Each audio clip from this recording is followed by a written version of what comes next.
from the Ron Miller Race Car Studio, this is the Hammer Down Racing Report. And now your hosts, Scott Hammer and Ron Miller. Welcome, race fans, to the Hammer Down Racing Report. He is not Ron Miller. I am not. Thank goodness I am not Ron Miller. Ron Miller on a special assignment tonight. Right, wearing a red hat. Actually, he said it was black. Cheering like a madman. Charlie Krall from the ARCA Series. Yes. Communications manager joining us. Propaganda minister, which is very apropos for tonight. Okay. And we'll be talking to, you're going to be guest host and the guest. Perfect. So you can interview yourself. I'm very good at that. We'll be talking about all the changes coming to ARCA this year. Just a few. It's kind of like a reworking of things. But, just a few. Try and sort that out. Also, big news late this afternoon, the American Ethanol Late Model Tour and Modified Tour announcing that they're ceasing operations. We'll talk about that a little bit later as well. Make sure to follow us on Twitter at Hammer Reports or like us on Facebook. You can actually follow us on YouTube, too. Can you? Subscribe to the channel. You can. There actually are a few subscribers on there. I feel bad because I'm neglecting them half the time. But yeah, that is my least used social media channel. I've got lots of cool racing videos up there, but I never promote it and never tell people to subscribe. I always forget about it. It's a hidden gem. It is. But make sure to follow us on that. We'll monitor the Facebook Live comments as we normally do. We'll have how many coming up later on tonight. Last week's how many, a little spoiler here, if you didn't listen to last week's show. I don't know if you followed the how many thing. Last week we did how many times was Ron going to mention where he is, last week, where he was going to be this week. And very surprising number. Zero? This is a very surprising number we came up with. So, wait, where is he, I wonder?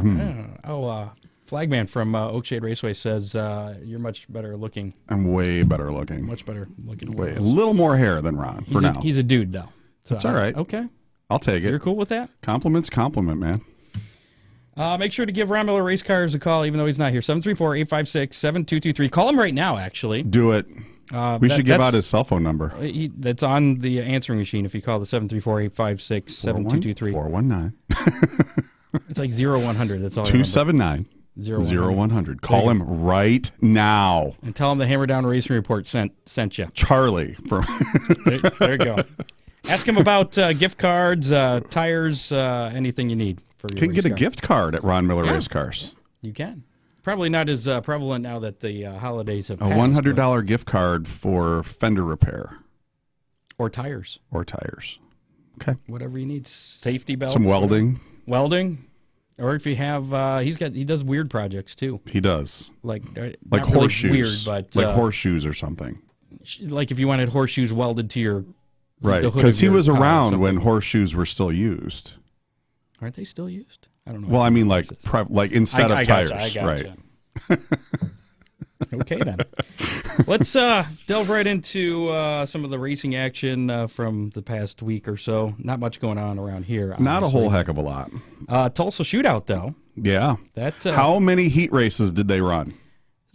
I don't know how many heat races, but over 4 days there were 318 races. Isn't that insane? That's a lot of racing. There were something like 1,300 entries. There's a lot of people there. Wow. And the cool thing about it is they give out the same trophy for those in the feature events that the Chili Bowl winner gets, the Golden Driller trophies. It's very cool. And the Chili Bowl coming up next week, starting on Monday. A lot of people are going to be there. Right. Saw your ARCA article. We'll talk about that, about some ARCA ties. Right. A lot of ARCA spice in that Chili Bowl there. That was, yes. I see what you did Headline there. writer. Former guest Anton Hernandez, he was entered in 3 classes of the Tulsa Shootout. He started 8th in the Outlaw Winged Micro feature, but faded to 18th. Finished there. In the non-wing Outlaw Micros, he started 9th. In the B main and finished 12th, not good enough to transfer into A. In the 600cc non-wing micros, he started 17th in the A and finished 12th. Local driver Creed Kemenal of Alveda, Ohio, Chad Kemenal's son, finished 9th in the 600cc winged micro C main. Let's see who else we have here. Jade Avedisian from Clovis, California, was the A-main winner in the restricted wing micros. Emerson Axum from Franklin, Indiana, in the Outlaw winged micros. Brady Bacon. Yeah, Brady. Broken Arrow, Oklahoma, in the Outlaw non-wing micros. Kyle Spence of Bear, Delaware. So he was the winner of the 600 cc from time to time, whenever my schedule allows, I do a little spotting in the USAC Silver Crown division for my friends Bob and Janice East. Brady Bacon is their driver, and we teamed up for a big 50-lap victory down at the Four Crown Nationals earlier in the year. My first win as a spotter, so I was really happy to see Brady get that win. So what? Very good dude. What's your cut of the first? 0%, but it's all about the pride, right? Okay. All about the pride. Did you at least get down to get your picture taken? I did. Okay. I did. Yeah. That's First ever win as a spotter. Speaking of USAC, Anton Hernandez is going to be running the USAC midgets. Very cool. I believe that's what it was. Very cool. Alex Bright from Collegeville, Pennsylvania, was the winner of the 600 non-wing micros. Chad Dugan from Gaber, Iowa, was the winner in the mini mods. Jet Barnes, winner in junior sprints. Next up is the 6 days of the Chili Bowl Nationals, January 13th through the 18th. That's Monday through Saturday. And the only time I ever went to the Chili Bowl was back in 2002. That was the first year it was a 3-day event. And I thought to myself, there's no way this can ever get any bigger. Is it just me, or does it seem like all these indoor races are getting huge? The NASCAR guys are coming down. Really incredible. The one thing that I don't want to see happen, just kind of as a purist, and I understand saying this as an employee of NASCAR and ARCA. That's right. I forgot. You work for I work for the man now. Yes. But, the one thing that I don't want to see happen to these types of events is I don't want them to be kind of like overly discovered by the masses. Yeah, I think it takes away from it. It takes away from it a little bit. The cool thing about the Chili Bowl is it's like this relatively unknown thing that only the real hardcore racers are really into. It was almost like the shootout. Right. And then you had how many people in it. Right. But I still think it's going to stay kind of that real hardcore racer kind of thing. And I like the fact that you've got Ryan Newman and Ricky Stenhouse and Justin Allgaier and Alex Bowman and, these guys, because not all those guys are going to make that A-main. That's kind of cool to me. These are the best race car drivers in the world, and they're not all going to make it.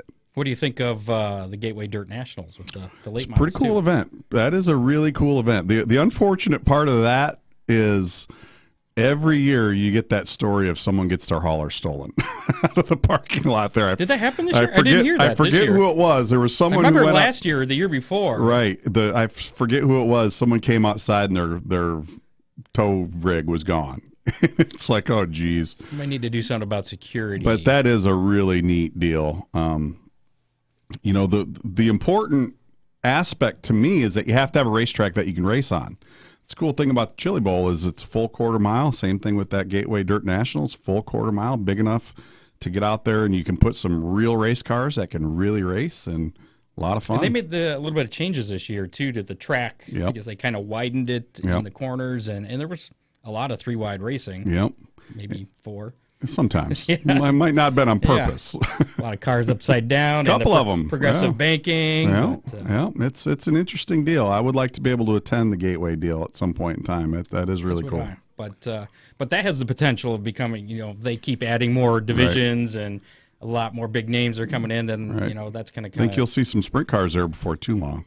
I'm wondering. I don't know. That might be non-wing. I'm hoping non-wing. Because I think the wing would be a little too fast for that little track. I think it might fly be up too. Into the stands. I think they might be too. But that would be pretty cool to get a sprint car invitational there because that area of the country has a lot of non-wing. Particularly Indiana. That's not all that far away. There's a lot of non-wing sprint cars in that neck of the woods. Speaking of sprint cars, Buddy Kofoid, are you familiar with this young driver? Yeah. He won his second and third midget race. He's down in New Zealand right now. Just won Saturday night by sweeping the Avon Insurance Brokers Sprint Car Gold Cup at Ruapuna Speedway. Right. That's some New Zealand type name, right? Yeah, but I'm guessing. They've got a pretty... it's a very intense open wheel racing community down there. And that's, what was it, last week? You saw Kyle Larson, who's on an incredible hot streak, come out of there with a black eye. After that. Was it Christopher Bell, who I think we reported last week? He had to leave. Had to leave because he had a tumble, and I think he got requested that he was asked nicely by Levine Family Racing that hey, you may want to rethink this because we need you to race for us. Right. So Daytona's coming up, and it's really hard to, it's really hard to make that call as a driver. Sometimes we got to take that out of the driver's hands. Racers want to race, but sometimes those owners who make that investment say, well, we need you back here. Well, it's also, you got to look at it as, am I going to get more money from running down under or this NASCAR deal here? But the great thing about those racers is it's really not about the money at that point. It's about the trophy, which is great. That's what we want. But at the same time, it's not like cherry picking, though. Right, Would you consider it cherry picking, though, for these guys to go run the Chili Bowl Nationals, Tony Stewart to run the Rumble in Fort Wayne? Is that kind of cherry picking, or is that more, or do you look at it as more of an opportunity for the homegrown guys to race with the big names? That's how I'm going to choose to look at it. Back in the day when you and I were much younger men. It was a long time ago. It was, not as long as for Ron. Right. Well, back then it was Barney Oldfield. Right. But I thought it was horses. It was the Roman gladiators, probably. There you go. But, there were guys like, Darrell Waltrip and Bobby Allison, and, these were the superstars of the day. And Darrell says, we were barnstormers. We weren't, even on Cup weekends, we would qualify, hop in a plane, fly off somewhere, and go run the ASA show that night, and then come back. I think that's very important. I think we need to find some of these superstar level drivers who are still willing to go out and race at local short tracks. And right now, the bulk of that racing is being done in that open wheel world. That's where Kyle Larson and Christopher Bell are going off to. Kyle Busch, from time to time, he'll strap himself into one of those super late models that he owns, and he doesn't do it as frequently as he used to, but he'll still do it, and that's a good thing. That is a very good thing. He's going to be in the Rolex 24 at Daytona in a couple weeks. Yep, and that's a very good thing. I think it's good to be able to connect to local level race fans. Kyle Busch raced here at Toledo Speedway a couple times back in the early part of the 2010s, if I'm remembering correctly, and that's a very cool thing. That's how you build those grassroots level relationships is letting these people come and watch you up close. I'll tell you what, the deal that Tony Stewart does at the Rumble is fantastic. He makes himself available. You have a pit pass, you can walk up to Tony. He's not hiding. I saw a lot of people on social media he's not hiding. Tony waited for me or waited in line. He does that. Cut people off. In the 1 year that he was injured and couldn't race, he had a special deal upstairs where if you bought a ticket, you could go up and all you had to do is wait in line. You can go get your picture taken with him, get an autograph, whatever you needed to do. That's very, very important. And these guys, Christopher Bell, Kyle Larson, even a guy like Kenny Wallace, who is retired from NASCAR, but Kenny barnstorms all across the country. He doesn't run like one particular division, one particular track. He goes off all over the country, and that's very important for people to be able to connect locally. We don't have enough of that. He primarily runs his modified, but he does some asphalt races. Right, goes but he's up not to tied to one particular modified series or something like that. And he quit his job at Fox Sports 1 so he could go and race. So he could do the racing thing full time. Yeah, and it's very cool. We need more of that. We really do. I agree. What do you think about it? What's the difference? How do you compare, these big name guys coming down to the Rumble or the Chili Bowl or whatever, as like the Cup guys dropping down running a truck race or the Xfinity Series? I would much rather they were coming and doing the Rumble. I would much rather they were coming to a local short track, because I think that's where we need to build those relationships on the grassroots level. It would be so cool if on the Saturday night of the Michigan Cup race weekends, a couple of those guys drove the half an hour down to Oakshade. Don't even need to get in a race car. Just come down and sign some autographs, hang out, sit in the grandstands, build those connections. And I'll tell you what they'd do. They'd sell a ton of T-shirts to those people. That's would. True. Does Crafton sell T-shirts? He comes out and runs his mod. He does. I believe he does. And that's the kind of stuff that you need to build those. Because what's going to happen is you're going to sign that autograph for that kid at Oakshade Raceway, and he's going to say, you know what, I need to watch that next race that guy's in because he's my buddy. And that's how it works. That's how it works. And a lot of that, right?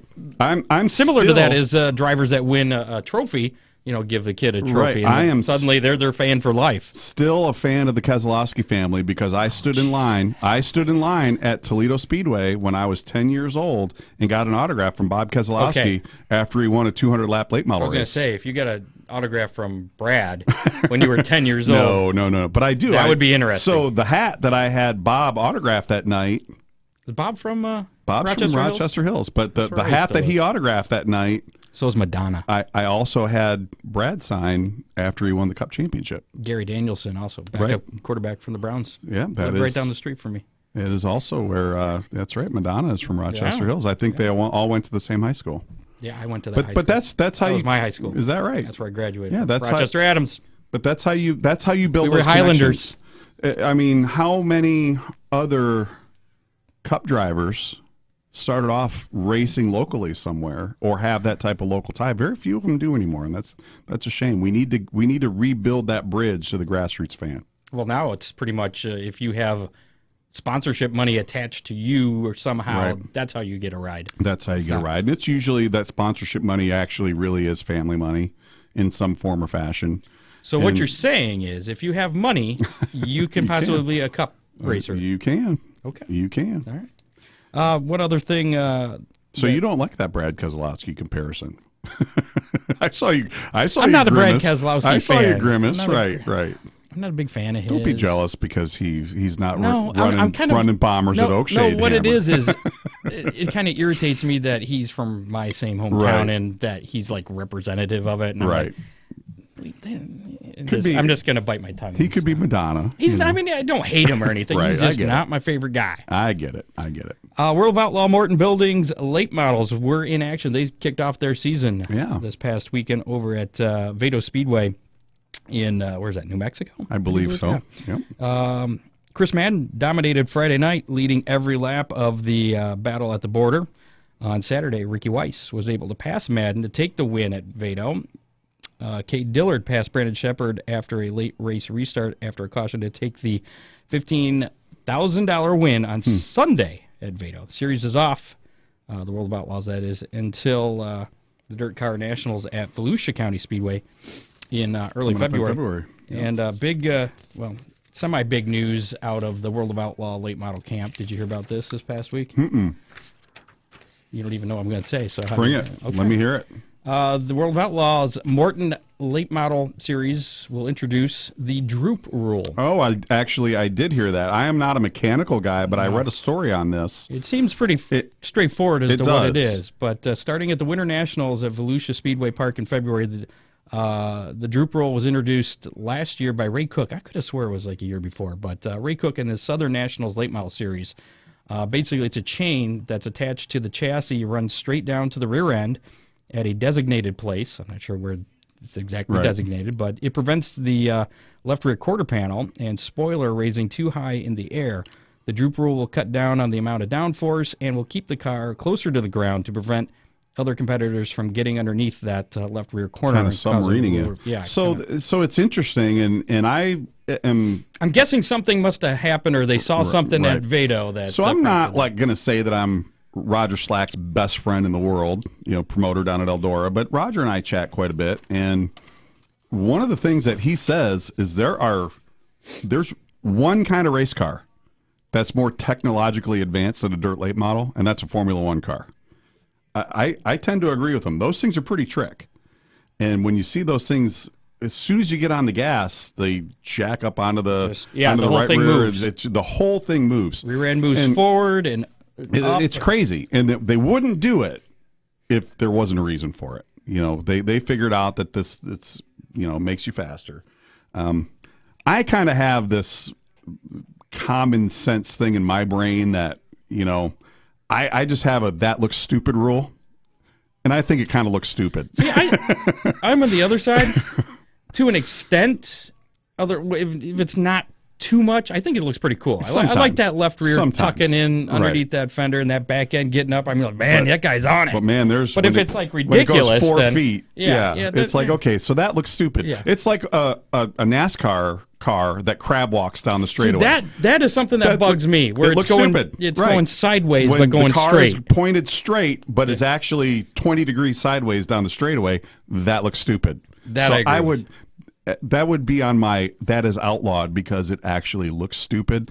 I just is that outlawed? It's not. Okay. Well, I mean, it should be. In some ways, it is, but they always find the workaround to it. You know, it's like, okay, so if we're all going to do it, you know, what's really the point? You know, once it's been discovered by everybody, you can kind of take it off the table and say, maybe we don't need to do that. But Ron's been talking about and all the dirt late model guys we've had on the show over the past couple of years has been talking about, you know, we need to come up with rules because the dirt late models are becoming too aero dependent and the racing isn't as exciting anymore. Right. Because especially at a place like Eldora, which is fast. Yeah. You know. Yep. So. You know, a place like But with the World of Outlaws stepping up and actually implementing this rule, I think a lot of we'll see how it works out. Anything that takes aero out of the equation, I think, is a good thing. We'll see how it works out. I hope it works out the way that it's intended because I really race fans racers they'll figure out a different way. They will, but race fans don't buy tickets to come and watch an aerodynamic exercise. They want to see the drivers go out there and knocking fenders and racing side by side. We need to bring if it's going away because it's too aero dependent, we need to find a way to bring that back. And that's why there's been a lot of clamoring for more short tracks in NASCAR. There is. And that's, I also think, and not to jump all around the spectrum here, but I think that's why you're seeing like pavement sprint cars.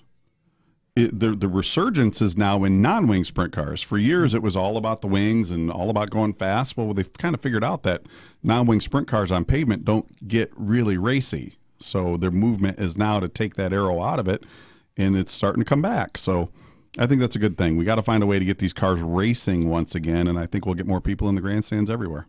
Fingers crossed. Fingers crossed, baby.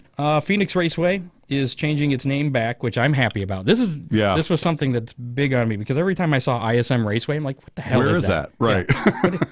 So the track formerly known as ISM Raceway for how many years? 2 years? Yeah, 2. Will once again be known as Phoenix International Raceway or PIR. Not PRI, that's the other something else. Yeah. Originally, the ISM Connect and Phoenix Raceway entered into a 10-year agreement, but both parties mutually agreed to restructure their relationship, which included discontinuing the naming rights partnership. Yep. I'm not really sure. So I am completely understanding. I don't even know what ISM is. Do you? It's a technology company. They do all of the screens, the video screens at the former ISC racetracks, the NASCAR racetracks. Okay. I totally understand why you'd want a naming rights sponsor. I mean, it's revenue, but I think it's hard. If nobody knows what it is, if no one knows what it is, it's also kind of hard for fans to connect to that. I think if it has a name like Ron Miller Race Cars, it says what it is in the name. Right. If it's ISM, but it's like Auto Club Speedway. Where's Auto Club Speedway? That makes me think of like AAA or something. Right. Well, that's what it is. Oh, but where is that? That's in California. Right. It is. Yeah. But it's been Auto Club for so many years. That's why I know. Where's Lowe's Motor Speedway? Where's Infineon Raceway? All of the ones that had a naming right sponsor. You're kind of like, wait, where is that? Yeah. But you say Charlotte Motor Speedway, you know exactly what it is. Isn't that Lowe's? It was. You say Sears Point. Right, you know exactly where it is. So it's kind of a double-edged sword. The tracks really want that revenue, but I think anytime you change the name of something that's got a 40-year equity built up with a previous name, it's hard to do. Starting over. It is. It's like starting over. NASCAR announced on Tuesday new pit procedures for 7 standalone Xfinity and Gander RV and Outdoor Truck Series. I believe it was 3 of one and 4 of the other. I don't remember which. 3 in trucks, 4 in Xfinity. Yep. The change was made to smooth out logistics of Xfinity and Truck Series teams that use Cup Series pit crews by not requiring a specialized crew. The teams will now have to use 6 of the 8-man at the track. I just copied and pasted. Right. I should have read this. So basically what's going to happen here is it's going to be like NASCAR will freeze the field when the caution comes out. If you choose to pit, you will leave pit road the order that you come down pit road. So you will not lose positions. Cars that don't pit will start at the front. Cars that don't pit will go to the front. Cars that do pit will stay within their position they came in those at. positions, and you will only be able to change 2 tires and add fuel. If you want to change 4 tires, you can. You need to make an additional pit stop, and that means you will then lose that track position. Then you're in that third group of people with that third group. 2 pit stops. Right. So it's going to add a lot of strategy to this, which I think personally will make for much better racing. But it adds to more confusion. It's like, how come they're not pitting like they normally do? Right. So I think what will to the casual fan. Right. But I think in practice, this will be a lot easier. I understand why they're doing it, but it will be a lot easier to understand when you see it than when we try to explain it. Isn't this how the Truck Series used to? So the Truck Series used to have a halftime break. Yeah. And it was a little different. They would actually stop it at midway, and they would give you 5 minutes. You could do whatever you needed. You didn't have to have a pit crew. You change 4 tires. You could add fuel. You could make any adjustments. But that was really the only time you were going to pit. You could make a green flag pit stop for a tire if you needed it. But again, you make any green flag pit stop at a short track, you're going to lose 4 laps. But so ARCA has done this. Is ARCA's doing this ARCA did this last year at 3 races. We called it the Modified Live Pit Stop. We did it here at Toledo, and we did it at the 2 dirt tracks, and it worked fantastically. So it's no surprise NASCAR has kind of taken this, and they of course have put their spin on it, which I expected them to do, but it's cool. I think it's going to mix up the field. You're going to have some comers and some goers because pit stops you're gonna see some different strategy. You will see people take 2. You'll see people take 4. You'll see people try to stay out, and it's going to mix things up. And it won't really matter because you're going to stay in the same position you came in. Right. For the most part. And really, all you'll have to do is complete your pit work in a set time frame, and you'll be able to keep that spot. For us, for ARCA, is that time is you have to stay on the lead lap. If once the pace car passes you, then you go to the tail and you lose your position. But if you make it back out without getting lapped, you get your position back, and it worked very, very well, and it made those races a little more interesting. Okay, and it makes for us, those are some racetracks that maybe don't have a lot of room on pit road. So it makes that a little safer. Pit road's a little more controlled. But I think with the NASCAR situation is it's going to save teams from renting, the big dollar pit crews. Matt says it's like the dirt derby rules. Pretty close. Okay. Yeah, pretty close. Again, if you're just tuning in, Charlie Krall joining us in the studio. He is our guest host and guest. Not Ron Miller. Not Ron Miller. Ron Miller has a previous engagement. Well, he's wearing his black hat, not the red hat. All right. We'll be talking ARCA here in just a little bit, as Charlie Krall is a employee of NASCAR, which is Minister of Propaganda. ARCA, I love it. or otherwise known as Communications Manager, right? Or Manager of Communications. Right. Nashville Fairway. Let's start our Nashville Fairgrounds Speedway officials have announced Scott Menlin, formerly of the American Ethanol Late Model Tour, has been named the GM of that Tennessee Speedway. So that's an interesting connection there. In December, news came out that racing would continue at the facility after veteran race promoter Bob Sargent of Track Enterprises was named leaseholder of the track. There's been a lot of and we ARCA issues down there. Bob promotes a lot of races with us, so we're very familiar with him. He promotes. Is ARCA going to be going to so the ARCA East Series, ARCA Menards East, will have a race at Nashville on May 2nd, I believe. So that's shortly before the Toledo race. Yep, right before the Toledo race. So, that's a very good thing. They had like 300 people come out to their informational meeting over the weekend, and that's great. That is a very important historical venue. There are people in Nashville that are very supportive of that racetrack in very important places. But then there's also people who aren't. Yeah, isn't the deal? Didn't they build like a big soccer stadium or something? Well, they're going to. Is that what they're going real to? Close, and they're like 20 feet away from the entrance. The fairgrounds is being completely redeveloped, and they want to also redevelop the racetrack. They want that racetrack to be a part of the equation there. They just need to get the right people in place. I think Bob is the right person to do the weekly type racing there. I really hope that SMI, the Smith family, Bruton Smith's family, and his son Marcus, I hope they are able to put together a deal to get some sort of NASCAR racing back there. That would be a great place. I think that's the ultimate goal. That's the ultimate goal. That would be a great place for the All-Star race. Short tracks. Short track, All-Star race, non-points. All-Star race. I think that would be really cool. Didn't they most recently they had I guess it was the Busch Series at the time. Wasn't the Busch Series race there? It was the Busch Series trucks in the race 90s there. maybe? 90s and into 2000. I was at the last truck race there in 2000, and it was a great crowd. I mean, that's hard to believe it's been 20 years, but it was a great crowd, you know. And do you know anything about Scott Menlin? Only from working with him when he's been a part of the ARCA CRA Super Series. I have been to some American Ethanol late model races, and it's very coincidental that series shuts down as Scott transitions into the general manager down in Nashville. But they're very lucky to have him. He's done some pretty cool things with that American Ethanol tour. It's a shame that series isn't able to continue. I understand why it can't. But, so why can't it? Obviously, again, if you're just tuning in, they announced earlier today, actually this afternoon, as a matter of fact, that the American Ethanol Late Models and Modified Tour who's going to run it, though? Ceasing operations immediately. Originally, they started out with a 5-year plan. They did the 5 years, and now they've just decided. Well, in Scott's absence, who would run it? Well, they had, what's his guy? The guy that's at Berlin. We interviewed him a few years ago.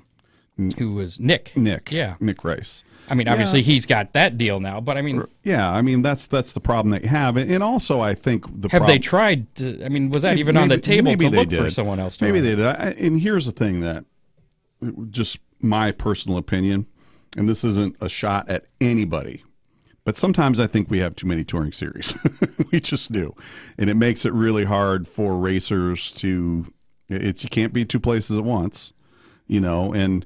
You know, that was a really cool, and the really cool thing about the American Ethanol Late Model Tour was it was another option that you could go and be competitive, and you weren't necessarily racing Jonathan Davenport and Chris Ferguson and, you know, the World of Outlaws guys, but you were still racing in a professional, well-run touring series. That's the part that I'm going to miss, is that it does kind of take away good purses as well. They did, and it was very professionally run. The cars all looked great.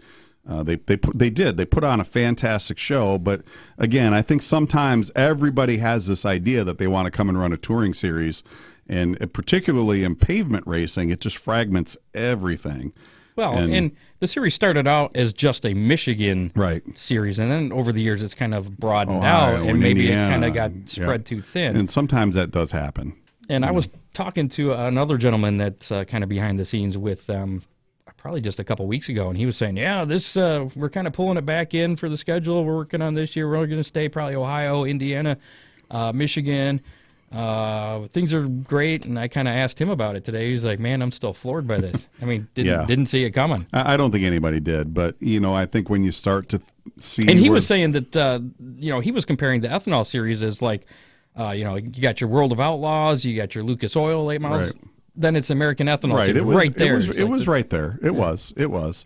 And I mean, it is a shame, don't get me wrong, but I think you get a little fragmented sometimes, and you know, I don't think that we need to have 15 different touring series for dirt late models. You know, I think that, you know, we need to stop fragmenting those things, because the problem is, and Jonathan Davenport was talking about this today on his social media channels, everybody has their own ideas with rules. And what you run in the World of Outlaws isn't the same as the Lucas Oil, and that's not the same as American Ethanol late models, which isn't the same as your weekly UMP dirt car late model deal. And every time you want to go somewhere else, you have to make a change. Well, we actually need to stop that. And I made a point on Facebook with this today in a Toledo Speedway late model discussion. We all need to really get together and come up with some very simple common sense rules. A late model here should be a late model there. Wasn't that the whole point of UMP? That was way back in the day, back in 1984 when that started. That was the whole point, and it worked. I remember, and it worked for a long time. And then everybody starts to kind of, well, we're going to use 99% of them, but we're going to make this one change because we think this is how it should be done. Well, eventually, everybody starts doing that, and next thing you know, that dirt late model that used to be legal at every racetrack in the country is now only legal at one.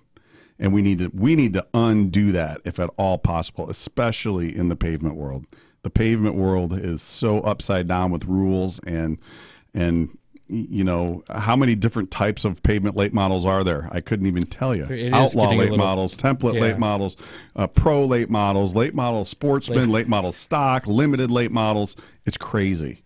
All right, good. I thought I was losing my mind with all the crazy. different pavement It is late models. absolutely crazy. A late model should be a late model. A street stock should be a street stock. A hobby stock should be a hobby stock. They should be legal at as many different racetracks as possible. That's why dirt racing, it's especially sprint cars. That's why that is thriving so much right now, is because that non-wing dirt sprint car that you race at Kokomo, you can race at Gas City, you can race it at Paragon, you can race it everywhere. And, you know, I see it happening in that dirt late model world as it's slowly becoming more and more like that pavement world. And it's like, look, guys, it didn't work here. Please don't do that. Please don't do that. Maybe you could set some rules for the pavement late models. I would love to. CKP Right. rules. Right. Shirley Krall Promotions. Right. Let's do it. I will tell you what.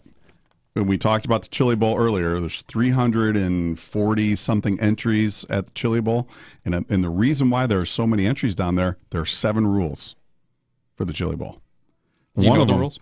I don't know all of them. I know all one 7 of them. One of them is you must have a left front tire.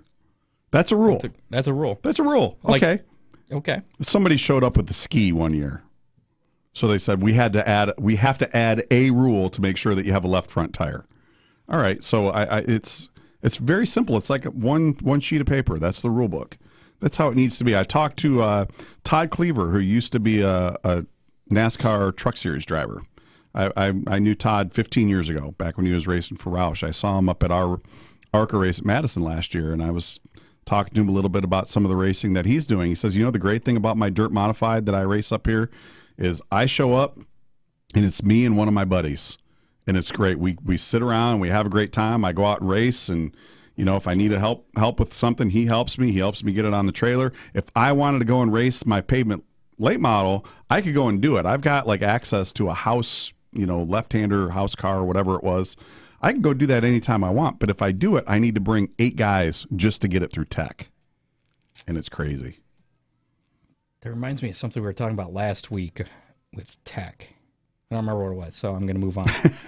Attica Raceway Park announced its season opener is going to be Friday, March 20th. They always start super very early. soon. That is that the first day of spring, or is the first Very day close. the 21st? Very close. Yeah, and usually has snow on the ground or something weird happens. This past year was rain for like a month. That was like 3 months.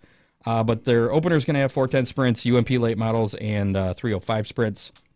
Also announcing a preliminary 2020 race schedule was the Buckeye Outlaw Sprint Series, BOSS. And speaking of non-wing sprint cars, they're going to have a few races at Waynesfield. Are you familiar with? I love Waynesfield. Waynesfield's been what going a cool through. joint, man! Just last year they kind of had a limited schedule. They did. This year they have at least 3 scheduled already. They have the BOSS Series going to be there on March 28th, May 24th, and July 2nd. Fremont has a few dates, May 2nd, June 13th, and August 8th, and Oakshade back on the schedule for a second consecutive year. Sprint Cars at Oakshade's a good show. August 15th. I think that's about when we ran it, because it was originally supposed to be June 1st, and we got rained out or something. Yeah, I love Sprint Cars at Oakshade. Yeah, it went over pretty well. It was a pretty good crowd. Yeah, Waynesfield is a neat little joint. I haven't been there, but that's what if you've never been, it's literally carved out of a cornfield. And Helms has put a lot of money into doing some improvements. Very racy. I went to an All-Star Sprint Speed Week show there a couple years ago and had just the greatest time. What a fun joint. Very cool. Sounds like the NASCAR Next Gen car could bring a lot of changes. That's supposed to be coming out in 2021. Yeah, next year. Some of the bigger things are it's rumored a V6 could be eventually. under the hood. It's on the drawing board for sure. Car is also likely to feature hybrid technology, something Eventually. something is likely to charge the battery. Said battery would power an electric motor that acts as a power boost similar to what IndyCar has. Well, Formula One currently It's like has a video game. I got to use my power boosts. So it basically would be, they call it the kinetic energy recovery system, where the energy from the braking system charges the battery. I don't know exactly how it's going to work. I'm as much of a purist as I am. I think it's kind of cool because that's the way the technology of road cars is going, and racing really thrives when manufacturers can take that technology from the racetrack to the street. So I think it's great. Well, my brother's been on me to try and pressure Pam out at Oakshade to start an all-electric class so he can race his Tesla out there. I think maybe 4 or 5 years from now, when that there's might be a little too soon. enough used Teslas, There you go. we could replace the Hornets with the. What would you call the battery-powered, the whiners? The Whispers. The Whispers, there you go. The Whisper class. That's right. Get rid of the Hornets and replace them with the Whispers. There you go. 15-inch wheels will become 18-inch wheels, 6-speed transmissions instead of the 4, independent rear suspension. Which is a huge change. And I guess they're also talking about the possibility of using a single lug instead of the 5. Kind of like a sports car type wheel. IndyCar, whatever. I'm all for. So, I mean, that could be coming to a track near you in 2021. And from what I read, the reason they're doing this is trying to get it more in line with production cars that they could get more manufacturers. And I think you'll see that. And like Honda's been rumored to be. I think one of the cool things about this is, so we're using technology in many forms that dates back to the 1960s. This technology has been scienced out. Like, it's very predictable. There's not a lot of failures. There's not a lot of engine failures. There's not a lot of suspension failures. It's really bulletproof. And I think when you make a massive change like that, it's going to bring a lot of unpredictability back into this sport that hasn't been there since the 1980s or 1990s. And I'm kind of excited about that. You know, I think that's pretty interesting. I think having all new suspension setups is exciting me. Those notebooks that go back 30 years, throw them out. Toss them. It's going to be cool. It'll be like starting over. Yep, I hope so. And now transitioning into some ARCA stuff, and I want to talk to you about the ARCA 2020 series and schedules. I mentioned this earlier in the show that many of the drivers running the Chili Bowl next week have ARCA success on their resume. It's going to be competing next week, including, like you said, 2016 champ Chase Briscoe, Kyle Larson, AJ Fike, Justin Allgaier, Christopher Bell, Ricky Stenhouse, and I stopped with the list. Right. It's pretty exhaustive. And I was like, I didn't realize these guys also had all that ARCA success too. Yep. Some champions. Allgaier and Briscoe are champions. A lot of people don't remember that. Christopher Bell's a 3-time winner. Kyle Larson's won. He's a three-time winner of ARCA races. He's also a 3-time winner. 3-time Chili Bowl. He's the last 3-time Chili Bowl winner. Yeah, and he's beat head-to-head Kyle Larson every year. Head-to-head. Speaking of which, they both rolled over on their heads. Yeah, they did. Down under. Yeah, but it's I think that's really cool that we ARCA's got a lot of these And there's a lot of young guns in there still. And I wish I could still take credit for Kevin Swindell as a driver, because Kevin dominated the Chili Bowl for a long time. Kevin's got a couple ARCA wins as well. So even though he's unable to continue his driving career, he's a pretty successful team owner, and I know he'll have a pretty competitive hot rod down there as well. So it's always those Swindell boys always bring the excitement to the Chili Bowl. I remember a couple of years ago, Sammy got into a little fisticuffs down in the back pit area after a preliminary night heat race of all things, and it was like, I think the Sammy Swindell fan club meeting for tonight has been canceled. Who do you get in fisticuffs with? I don't remember who it was. Paul Kuhn maybe. I forget who it was, but it was pretty heated. All right, Sammy. Sammy, he is very polarizing. You know, you were either a Swindell fan or a Kinzer fan, and there were a lot of Kinzer fans back in the day. But Sammy is he's so dry. But that tag that he uses on Twitter is just fantastic. Still winning. I love it. Okay. Charlie Krall, Manager of Communications at ARCA. How long have you been working for ARCA now? So this is my third season. I started in 2018 when Don Radeball moved on. Was that before NASCAR purchased ARCA? It was right after. Okay. Right after. And this will be my second full year. I've been around ARCA my entire life. My grandparents worked for the Markhams back in the 1960s. The very first job I ever got paid to do in my life was selling ARCA yearbooks for my boss, Ron Drager. We were both a little younger back then. But yeah, he would pay me a $5 bill. I'd go out and sell those ARCA yearbooks and make $5 as a 9 or 10-year-old kid, which was fantastic. And what'd you buy with that? I don't remember, but I'm sure it was something racing related. Candy or, the Mid-American Racing News or whatever next time I was at the races. But it's going to be an interesting season. We've made some pretty significant announcements. Before we get to the specifics Sure. about the different series, I want to ask you, who is the next big driver that's going to be coming out of the ARCA series? Who, in your mind? Well, who's the big name? Well, for 2020, it's going to be Haley Deegan. Okay. Haley is a three-time She's winner. running the full series. She's going to run the main She's going to run the full 20-race ARCA Menard Series National Tour. She's going to run with DGR Crosley, which is David Gilliland. And they switched to Ford, and so did she. They switched to Ford, and she's a Ford development driver now. So that's going to be a lot of fun watching her. She's a three-time winner of the West Series, in the West Series. She does not like to get pushed around. She's the pusher, which is, you don't have a lot of these female drivers who have shown that level of aggression. And some of these boys don't like it. And I think it's fantastic. So I'm looking forward to Haley. She really is just a fantastically fun person. Her dad, X Games legend, comes to the racetrack and just hangs out and is one of the guys. And I think that's awesome. So, we have our on-track autograph session at all those short track races, and she has by far her line was pretty long at Toledo longest last year. lines, and it's just. But that was incredible. also her first ARCA start. But that was like that every time she raced with us, and it's fantastic. She's great with the fans. She's got a great social media presence. She's great at the racetrack. I think she could win a race. I really do. She has a good personality. She's got a good team behind her. There has never been a female that's won. Shauna Robinson came close.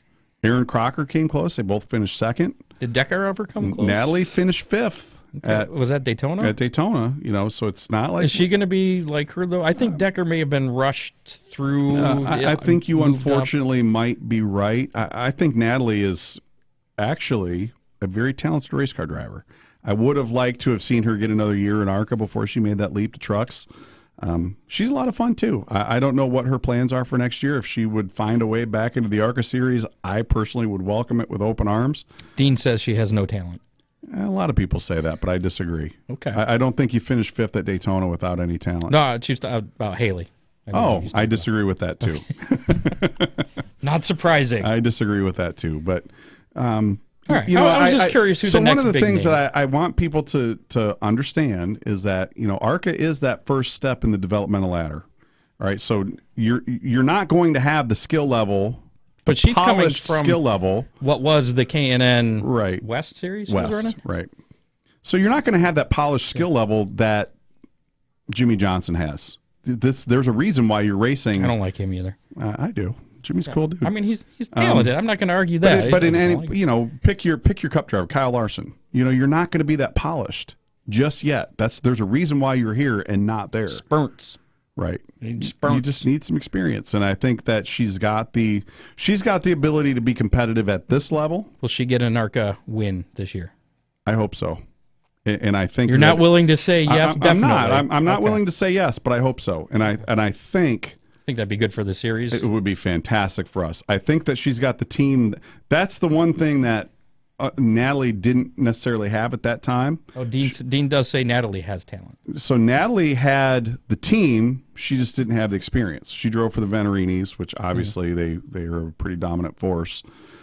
I think when you pair Haley, who's got the experience and has the talent and the skill level, with DGR Crosley, which is a pretty good race team, she's got the best shot of any female in the last 20 years to come out of here and win an ARCA show. All right. Well, let's move on and give us a breakdown of how the ARCA Series has restructured, kind of taking over the K&N Series, and now there's 3 series. All called ARCA Menard Series. Yeah, so go ahead and explain it to us. So what was the ARCA Menard Series last year? Still in place. 20 races, 20 racetracks all across the country. We start at Daytona. We have a test this weekend, as a matter of fact. We start our season on February 10th down at Daytona, just like we have since 1964. That series is still in place and is relatively unchanged, other than a couple of race dates have been shuffled around. Same pretty much field will be there. Same. Venerinis will all still be there. Chad Bryant Racing will still be there. Brad Smith will still be there. Same competitors, same racetracks, same cars, everything. What is different is we have now taken over the sanction of what was the NASCAR K&N Pro Series, East and West, and that has been rebranded the ARCA Menard Series, East and West. Not to be confused with the ARCA Menard Series. Right. So that will be 3 separate series. We will still have the 20-race national champion. Why don't they call the main ARCA Menard Series National Tour? North-South or like the National Tour or something like that. It would make a lot easier for a lot of people. I don't know. They wanted to make your job more difficult as the communication manager. They wanted to make it manager. easier for me, I think, right. But I'm not in on those meetings, so I don't know. But there will be the East and West. I think the East will have 8 standalone races. Toledo will be one of them. Berlin, Nashville, Bristol, Dover. And I got to put you on the spot. What's the difference then for the Toledo Speedway, which has hosted over the years the main ARCA Menard Series?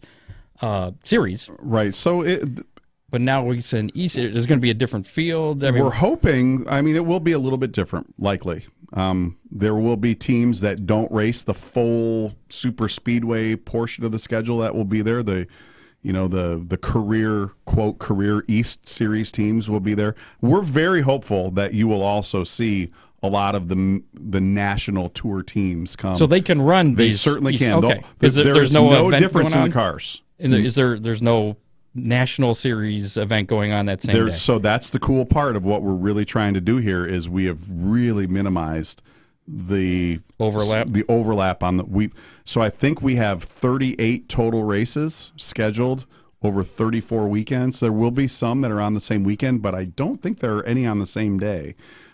We really want to make it that if you want to run 38 races, you can run 38 races. See, I did not realize that. Right. So the difference will be that it will not be on the 20-race national tour schedule. It will be on the 8-race. So what would be the chances of like a Haley Deegan showing up? I can't guarantee that she's going to be there just yet, but we're hopeful. Okay. We're hopeful. That's why we laid out the schedule the way that we did, so those teams will have the opportunity to come and run as many races as they can.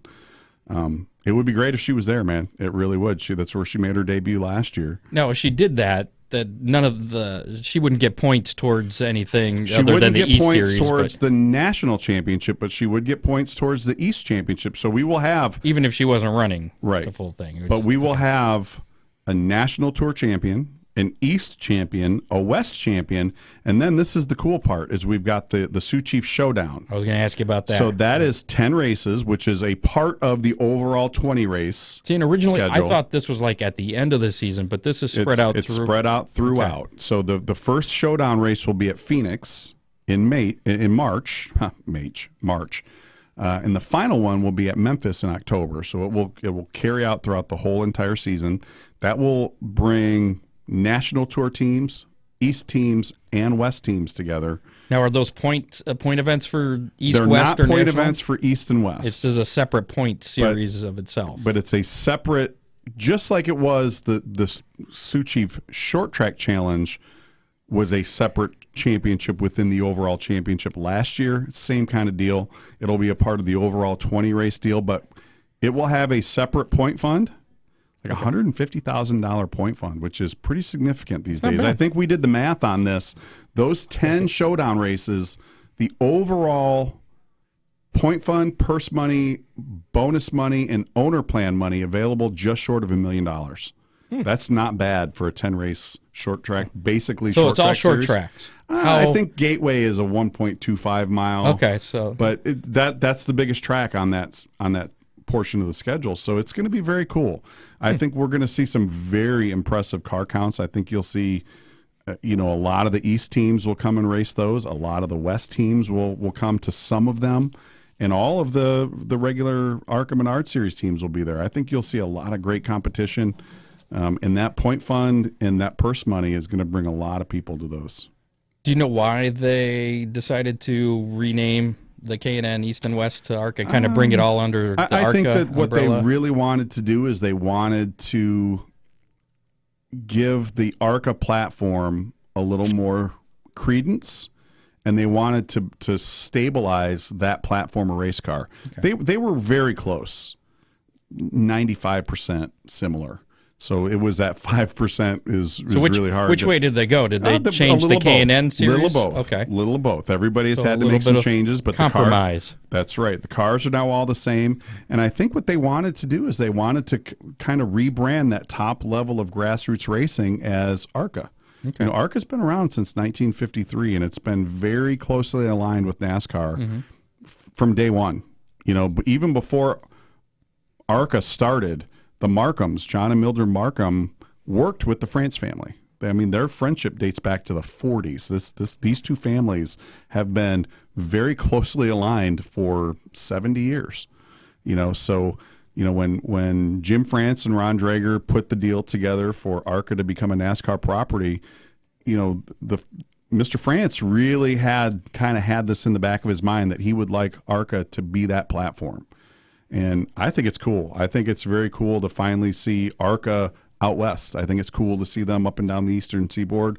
We're going to see them in Canada. Boy, wouldn't it be cool? Is there going to be, what's a Pinty, ARCA Pinty series or whatever it is? It would be cool. It would be cool. It would be cool for us as the ARCA Menard series to go to Jacasa. I don't know what that is. It's the 5/8 mile. It used to be Cayuga Speedway. I've heard of that. It's a very cool joint, a really cool joint. It would be neat to go up there. It would. Now they kept the dirt tracks on the schedule, so that's definitely cool. Springfield and DuQuoin back on the schedule. That's just for the National Series. Just for the National Series. Yep. Okay. Yep. Very cool. But the whatever Haley used to run in, the West used to have. She so won they on ran one of the on dirt the dirt tracks. at Las Vegas. So that's what that was. So we're going to move, and that was part of like a NASCAR weekend. It was. We're going to move that to the bull ring, not the dirt track, but the bull ring at Las Vegas for next year. So, yeah, the East and West, neither of those will have a standalone dirt track event. Of course, those teams are more than welcome to come race with us anytime they want. We'd love to have them at Springfield and DuQuoin. What about the possibility of a ARCA race at Eldora? Never say never. Aren't the dirt tracks they currently run? They're the big. They're the flat, 1 mile flat, like a horse track. Yeah. But never say never. I know. So like I said, I'm not going to say I'm Roger's best friend in the world, but I do talk to him from time to time. I know that he talks to my boss, Mark Gundrum. Don't you think it could be as big as the truck? The truck's pretty huge at Eldora. I think if it was going to happen, it would be on part of that show. I'm just talking hypothetically here. I'm not breaking any news whatsoever. Breaking news 2021 ARCA. Right. I think it would be really cool. I do. I mean, I have been I never really started going to Eldora until about 2014. But the races they run at DuQuoin and the other dirt track, they're just regular races. Right. It would be cool to kind of see the same format as the trucks do at Eldora. It so would. It would be so cool. With the heat races and transferring into the feature. It would be so cool. And I think that type of race car puts on a really good show at Eldora because we have no business being there. That's the cool thing about it. The trucks, right. The trucks have no business being there. And I think that's what makes it such a cool show. And personally, as someone, I get to announce a couple of races a year down at Eldora, including the truck weekend. Do you? It would be fantastic. You have to I give me would love tickets. it. Just let me know. All right. Let me know. It would be fantastic. And, just as a fan of that racetrack, as a fan of ARCA, and in addition to being an employee, I'm obviously a huge fan of the series. I think it'd be great. It would be. It's a crown jewel racetrack. It's a crown jewel event. It would be awesome to be a part of it. I don't know if that's ever even been discussed. I do know from time to time Roger talks to my boss. Give Tony a call. I could. We can do it right now if you want. Had Tony Stewart ever run any ARCA races? He has. He's won. Okay. He's a former ARCA winner at DuQuoin. Okay. There you go then. See? And it was funny at the PRI trade show. I saw him shortcutting through our booth earlier this year. I said, "Listen, man, you can't do that." And he's like, "Wait, what?" And then he realized it was me. And he's like, "Oh, come on, man." I said, "Here's the price you got to pay. You got to take a picture with somebody." Did I tell you I almost ran over him at Millstream? Don't do that. Yeah, it was shortly after that other issue that Right. he had. Don't do that. So it wasn't intentional. Right. My claim to fame back in, it's a very sad, kind of a sad thing to think about now, but in 2001, February of 2001, I almost got ran over by Dale Earnhardt in a yellow Corvette in the infield at Daytona. Yeah, that's day of the truck race. Wow. 2 days before, but yep, you're not paying attention. Yeah. He was paying attention. I wasn't. So what race are you most looking forward to this on this our season? schedule? Yeah. Oh boy, I'm looking forward to Phoenix. That's the first showdown race. I think we're going to get a phenomenal Not entry. ISM. Yep, not ISM. Phoenix. I'm looking forward to Salem, which is the first showdown race back here in the Midwest. I'm looking forward to the East races at New Smyrna and Toledo and Berlin. I think those are going to be a ton of fun. I'm looking forward to going to Watkins Glen, man. I was at the not the first, but when NASCAR first started going back there in 1986, I was there. I was at that race with Dygaard, my family. That is a cool track. Such a cool joint, and had the good fortune of being at Watkins Glen the day that they announced that we were going to race there back in September. When we announced the schedule. Just such a cool place. I'm looking forward to that. They run in the same configuration, right? At, the Cup cars, right? It'll be that instead Cup of weekend, the bigger track, not the boot. Yeah, I wish we'd run the boot. That'd be cool. And you could say, "What's that all the boot?" Yeah, be right, Canadian. right. I'm looking forward to those West races at Irwindale and Douglas County and Evergreen. And now, are you going to be at all these races? I don't know how many of them I'm going to go to. It would be really cool to get to go out to Irwindale. Wouldn't they pay for your transportation to Would get be out there? great. Because you're an employee of ARCA. Would be great. I wouldn't argue with them. Wouldn't argue with them. I don't know how many of those East and West races we will go to. A lot of those people are still in place, and from the K&N series, right? And they will still operate those events. Chris Wright, who was the series director, is still going to come and manage those races. There won't be a lot of changes to those events. I know we almost guaranteed we'll be at Toledo, we'll be at Berlin, and I'm really looking forward to it. There's more races than not that I mean, a lot of people don't look forward to Pocono. It's boring. I'm looking forward to Pocono. Pocono is a cool racetrack, and to be there when they do that doubleheader. I was going to say, weekend, is ARCA part of that? We are. We're racing on Thursday. I just want to be a part of it. I think there's a Friday and Saturday Cup race. It's a Saturday, Sunday Cup races. Yeah. Friday trucks. Is the Xfinity Series there? Xfinity, too? I think, races on Sunday before the Cup race. I think you're right. I think it's just going to be. It's going to be insane. I'm just looking forward to be a part of that. I'm looking. But typically, though, or I shouldn't say typically, it has been known to produce from some time kind to of time. dull racing. Sometimes. That could be a lot of dull racing. Hopefully, it's not. But when we race there, it's there's always some level of unpredictability there. Sometimes it's the weather. Sometimes it's pit strategy. Fog there a lot. Right. It's just. But it is such a cool place, and the interesting, I don't want to get too off topic there, but, my family owned a NASCAR Cup Series team back in the day, was very successful, won a lot of races, won a championship. They won races at Pocono. So it's cool to be able to go back there and kind of go to the, you kind of do a little bit of research and figure out where the pit stall was, and this is where Victory Lane used to be. And I just like to be able to go back and kind of retrace some of those steps from time to time too. And I kind of feel bad for Pocono. They lost the IndyCar series. That's a bummer. And now they have one weekend for NASCAR. But how cool is it that they've got 2 Cup races on consecutive days? It is interesting. We'll see how that works. I am a very big believer in this. I think it's going to work. I think you're going to see a place like Michigan. This is just Charlie talking. I think you're going to see a place like Michigan go to this. Start a podcast. Just Charlie talking. I should. I think Michigan will try this. I think a doubleheader. Yeah, I think Dover will try this somewhere down the road. I think What about Bristol? I don't know that Bristol would do it. I don't think Bristol needs it. Not right now, but it's possible. Bristol in the 1990s configuration of the track. Right. I think as we go, if tracks are going to hold 2 Cup races a year, I think they will be on the same weekend. I think they will. Then you can get more tracks on the schedule. So I think you'll get more tracks on the schedule that way, and I think you'll have more off weekends as a result. It's an interesting concept. You'll have more racing, less racing weekends. And I think that's what they would like to do. You could have 42 Cup races a year and only be racing 24. Well, let's say 30 weekends a year. All right, we can say that. Yeah. All right, let's go back to ARCA here. I got one last question for you there, and we got to kind of wrap things up.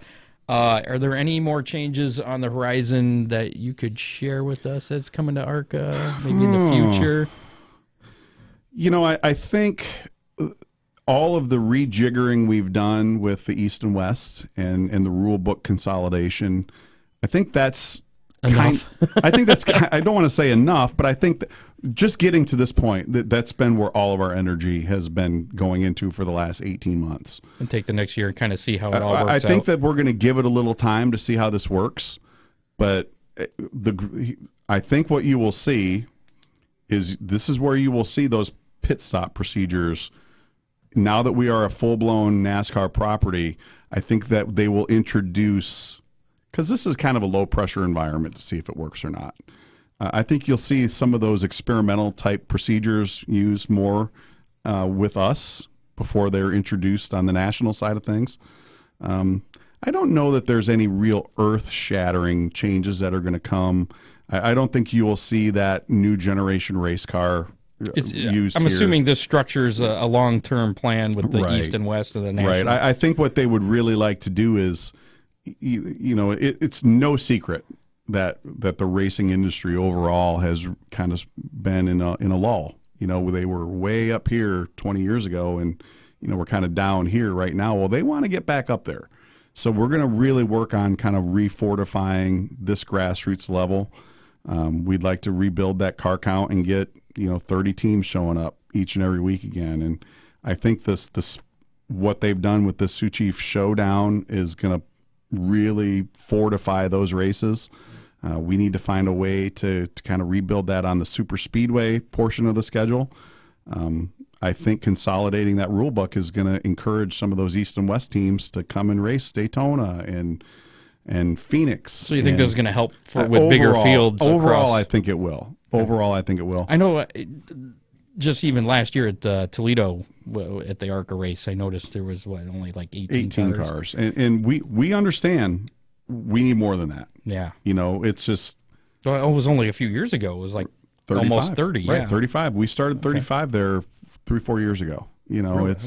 It's a tough time in every level of motorsports right now. It's not just ARCA. It's trucks. It's IndyCar. It's IMSA. There are very few racing series that have an overabundance of race cars right now. It's just where we're at as an industry, and I like the direction that we're going. I like this East-West thing. I like the showdown. I like the fact that we've got the composite body, that we've got the Ilmore engine that really levels the playing field. You're going to show up. You show up with an Ilmore engine, you're not going to get out horsepowered. You've got exactly what the Venerinis have. You've got exactly what Chad Bryant has. You need that power boost button, though. Right. Well, that's what the driver is. Next year, right? That's what the driver's there for, right? Oh, okay. So that's what the front bumper's for. Oh man, I love it. I wish they still ran those old chrome bumpers. So when's ARCA season start? You said February 10th. Daytona is February 10th. We have our test is this weekend. So if you want to follow along with that, it starts tomorrow. at 9 o'clock. Now, will we see any East or West drivers at Daytona? There's a couple. There On the testing roster, there's a couple. I mean, in the race. I hope so. There's nothing that would prevent nothing that prevents them from doing it. I wasn't sure if there was rules that kept them out. And then the East Series season, we will have the 20-race National Tour Series schedule. Will start February 10th at Daytona. That's a Saturday. The East Series will start the next Monday on the 12th down at New Smyrna. Monday night, part of the World Series of Asphalt Stock Car Racing. I'm really looking forward to that one, man. I love New Smyrna Speedway. So cool. So it's going to be a very busy month from now until February 10th. Yep. Pretty busy. So. I mean, you got ARCA Test this week, Chili Bowl next week.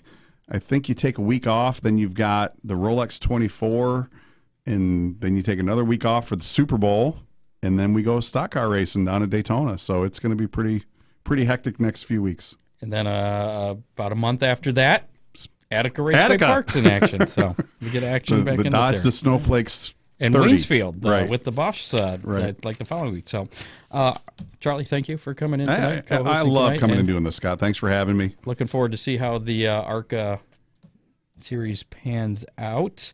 Damn, how do you remember all those dates? You impressed being there. So let's play How Many real quick, and then we'll wrap up the show. Last week's How Many was how many times Ron was going to mention where he is tonight. Where is he? I don't know. There's some little event going on. Yeah, right down the road here. Last week he mentioned exactly where he was going to be 0 times. Yes. 0 times. Because he's not proud of it, probably. So I'm sure that's it. So Ron picked 0. So he's the winner. He's not here to acknowledge that. That's kind of cheating. It is kind of cheating. I've done that, though, myself. And our online winner, because you can play along online by leaving your guess in the comments of our Facebook Live. And it doesn't have to be live. You can wait. You can be watching this tomorrow. How many times have I itched my nose in this segment? That's not it. That's not it. But Dustin Gearhart was winner last week as well. He was our online winner. He guessed 0. And if he gets with Dean Henry, he gets a free Big D's pizza from out in Clyde. Nice. Has anybody guessed where Ron is tonight? Yeah, last week. Wow, I'm like totally blanking. Who did we have on last week? Who did you have on? Oh, we had Limaland.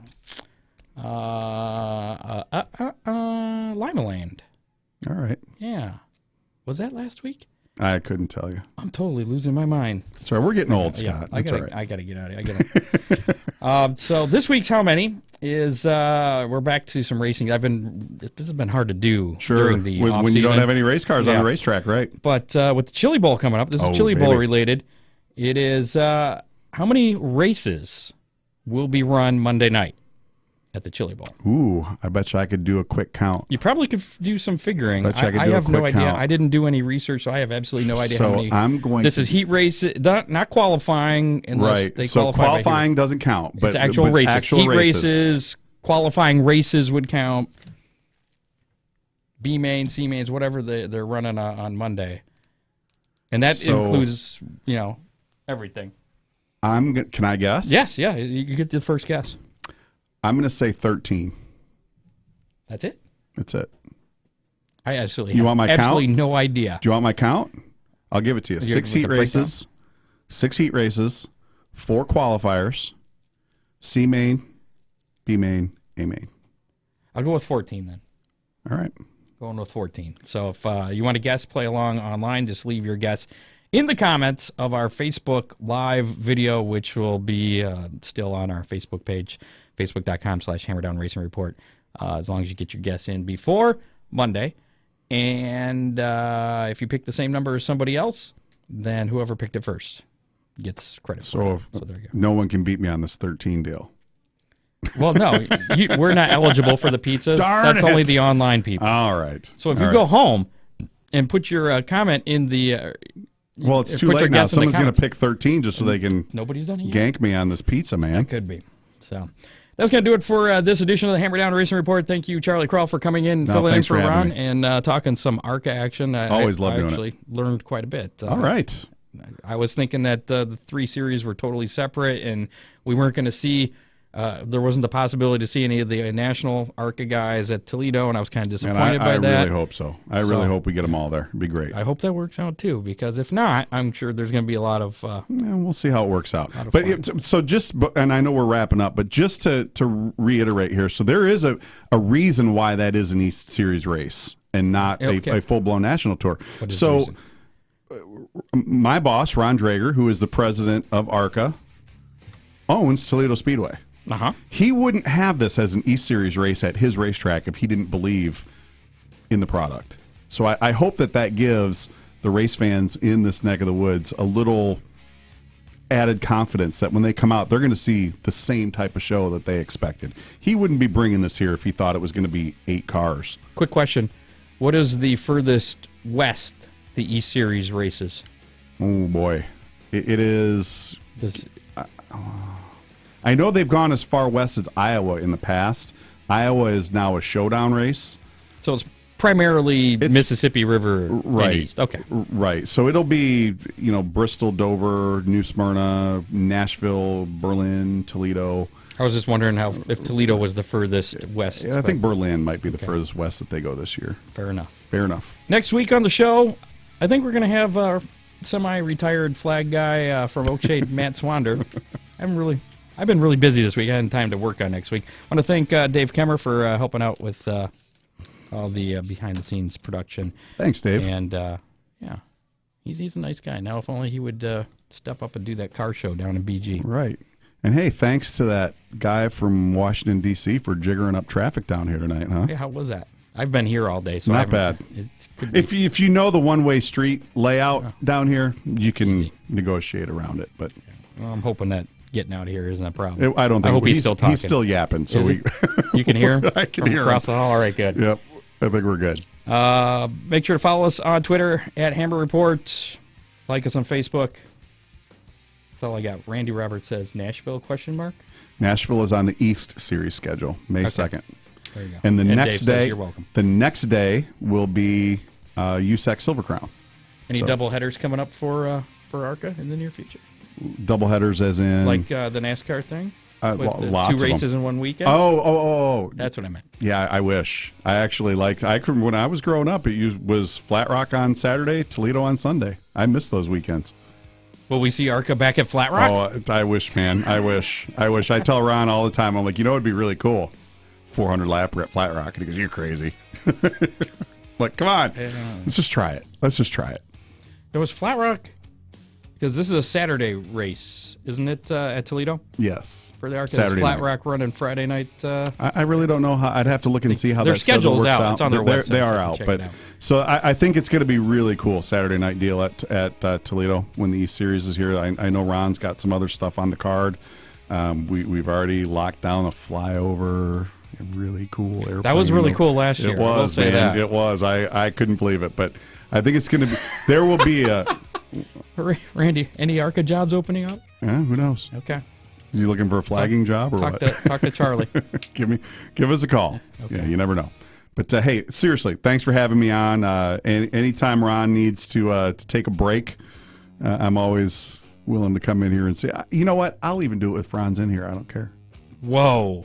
I don't know. Yeah. Even though he calls me stupid on Facebook all the time. Could get a little contentious. I don't know about that. I don't want to have to be a referee. Oh, that's right. Last time he had Kathy. Although the ratings might be time he had Kathy in here protecting him. So okay. All right, we're out of here. We'll see you next week. Tune in live at 7 o'clock and listen to us on demand on iHeartRadio, iTunes, Google, or your favorite podcasting platform. We out. You have been listening to the Hammer Down Racing Report from the Ron Miller Race Car Studio. Listen on demand on iHeartRadio.